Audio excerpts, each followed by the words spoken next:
వర్షం కోసం భక్తి ప్రవాహం. భోజనం గ్రామంలో సహస్ర ఘట్టాభిషేకం.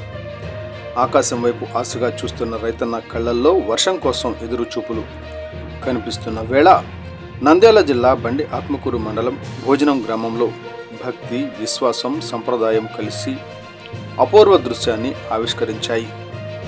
గ్రామ ఆనవాయితీ ప్రకారం వర్షాలు సమృద్ధిగా కురిసి పంటలు పుష్కలంగా పండాలని కోరుకుంటూ రైతులు, రైతు కూలీలు, గ్రామ పెద్దలు, మహిళలు, యువత పెద్ద ఎత్తున తరలివచ్చి ప్రత్యేక పూజలు నిర్వహించారు.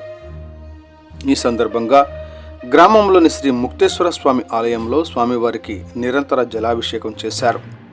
ఆలయంలో చేసిన అభిషేకం జలం తిరిగి కుందు నదిలో కలిసే వరకు జలాభిషేకాన్ని కొనసాగించటం ఈ గ్రామ ప్రత్యేక సంప్రదాయంగా తరతరాలుగా కొనసాగుతోంది.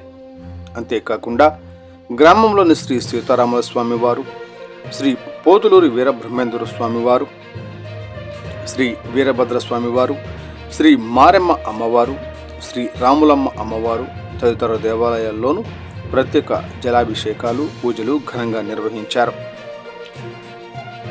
భూమి తల్లి తడిసి ముద్దవ్వాలి, పంటలు పచ్చగా కలకడలాడాలి, రైతన్న కష్టం ఫలించాలి అనే ఆకాంక్షతో గ్రామస్తులంతా భక్తి శ్రద్ధలతో దేవతలను ప్రార్థించారు. ఈ సహస్ర ఘట్టాభిషేక కార్యక్రమంలో గ్రామస్తులు పెద్ద సంఖ్యలో పాల్గొని భక్తి శ్రద్ధలతో పూజలు నిర్వహించారు. వర్షాలు సమృద్ధిగా కురిసి రైతుల జీవితాల్లో ఆనందం నింపాలని, గ్రామానికి సుభిక్షం చేకూరాలని ప్రతి ఒక్కరూ మనసారా ప్రార్థించారు.